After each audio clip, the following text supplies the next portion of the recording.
자, 두 번째 강력 사건 만나보시죠. 두 번째 사건의 단서는 뭘까요? 누군가 좀 괴롭힘을 당하고 있는 모습이에요. 안타까운 사건일 것 같은데 어떤 사건인지 함께 보시죠. 씨름부 감독이 사부로 폭행, 청주시의 한 중학교 씨름부 감독이 중학생 씨름 선수를 태도가 불량하다며 사부로 폭행을 한 모양이에요. 부모님에게는 세면대에 부딪혔다라고 변명을 했지만 이 부모님들은 뭔가 좀 이상했던 걸 알죠. 씨름부 감독이 2달가량 폭행을 지속했고 가족에게 그동안 고마웠다라는 메시지를 남기고 투신을 시도했는데 아버지가 발견해서 다행히 구조가 된 모양입니다. 자, 일단 아들은 살았습니까? 예, 아버지가 투신하려는 것을 이제 잡았나 봅니다. 다행이네요.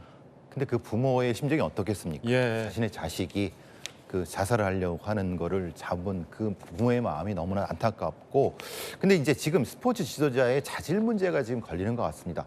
아무리 그래도 물론 당연히 막대기도 안 됩니다. 근데 사부로 사기를 핀다는 게 이게 사실은 너무 비인간적이고 전 너무 폭력적인 것이 아닐까요?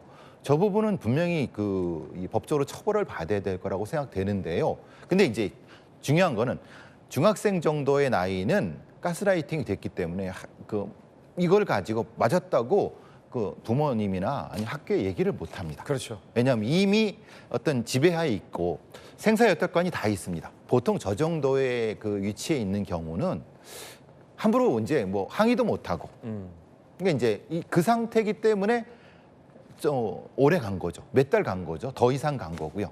근데 온몸이 다 사부로 맞았으면은 사실은 좀 느낌이 왔을 텐데 예. 그게 왜 이렇게 학교 측에서 확인을 못 했는지.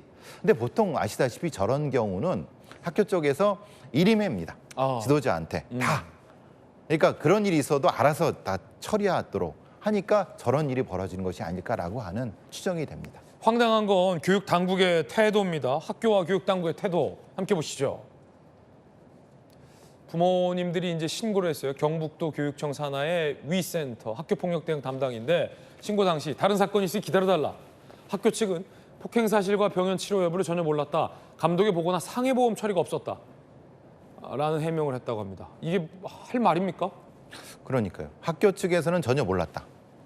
근데 이제 알았다고 하면 본인들의 법적인 책임의 문제가 될 겁니다. 아마.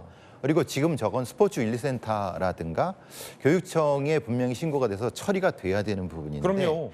그 부분에 대해서 본인들이 몰랐다고 하면은 법적인 책임을 면제받은 어떤 그런 수단으로 저런 얘기를 하는 것 같습니다. 근데 학교 선생님들이잖아요. 네. 그러면 본인 처벌받을 걸 생각하면서 몰랐다고 발뺌하면 안 되죠.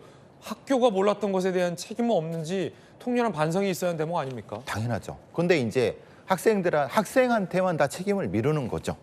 학교가 당연히 저 부분에는 관리를 했어야 되는 겁니다.